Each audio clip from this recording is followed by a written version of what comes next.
Hello students, lesson number 6, land use standard 8th. Now in this lesson you are going to learn about the different uses of land. What are the purposes of land under the rural section and under the urban section. First, try to understand what are the rural sections. Rural area means the villages, and urbanization, urban means what? City and town areas. Now what are the land use? Way or purpose for which land in a region is used is called as land use. Now the distribution of population in rural areas are sparse. Sparse means very less. Now the activities which are commonly done in rural areas are agro-based activities. Agro-based activities means what, students? The work related with agriculture, like farming is there, cattle rearing is there, poultry is there, keeping beehives are there. All the activities which is related with farm, they are called as agro-based activities.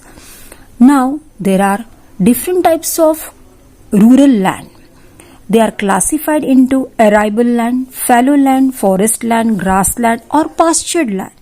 Now what is arable land?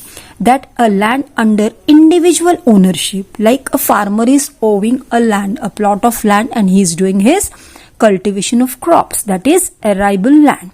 Now what do you mean by fallow land?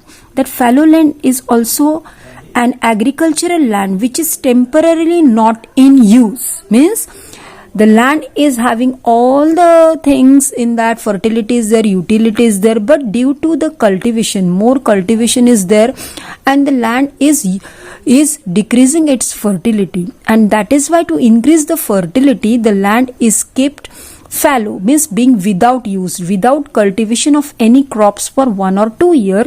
That is called as fallow land.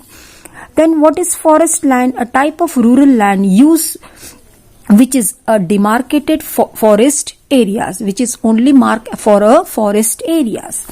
Then grassland and the pasture land, the land under the ownership of the village panchayat or the government and is used for grazing purpose. That is a fallow land, only the grass is grown and the animals are grazing.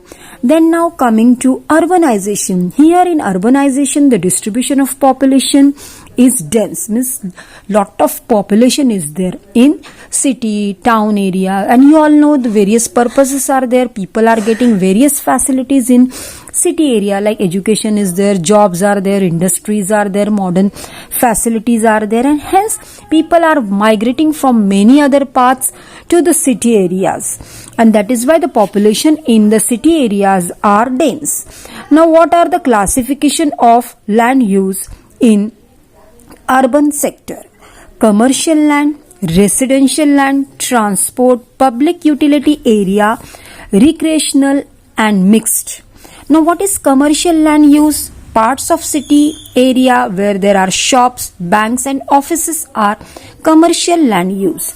Area where houses and residential buildings are included, they are called residential land use. In cities, roads, railways, lines, stations, petrol pumps, transport, depots and vehicle repair centers are important.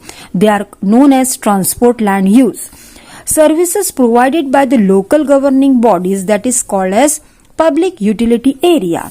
Some areas in cities specially reserved for the entertainment of the population, that is recreational land use. Theaters are there, libraries are there, then malls are there, recreational for the people's facility and enjoyment. Gardens are there, parks are there. Area where all the uses are found together are called as mixed land use. The immediate area in between the urban and the rural settlements are called transitional areas. Now see student, Nasik is a city, it's a town, and if you will connect Gangapur it's a village. Now area between Gangapur and Nasik, Someshwar is there, Anandwali is there, it is called as a transitional areas. The areas which are coming in between the rural area and the city which is connected to that rural area. In between, some land is there where the people are living, the facilities, some things are there, not totally modern. Those areas are called as transitional areas. Over a period of time, the transitional areas is converted into an urban areas that are called as suburbs. For example, Shivaji Nagar, where you are staying, that is a suburb. Satpur area, these are the suburbs.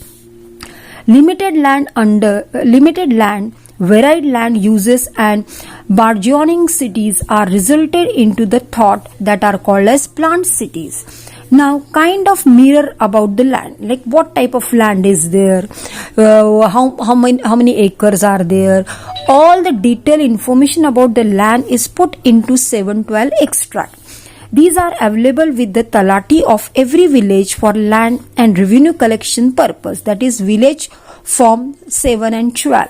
The land over which ownership rights are available through generations, like your grandfather, his grandfather, from grandfather passes to your father, from your father passes to you, that is called as occupation class 1 land. Then the land given by the government to the marginal farmers or landless people for farming or any activities, they are called as occupant class 2. Now, what is a property card? Ownership of non-agricultural land is recorded on this document, and this is called as a property card. Climate, soil, type of slope, irrigation facilities, natural resources, government policies are factors affecting rural land use. Location and site, natural resources, housing, development policies, transportation, routes, industrialization, trade and commerce, playgrounds and entertainment facilities, government policies are factors affecting urban land use.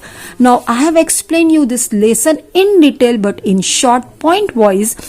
For getting more extra information in detail, I am attaching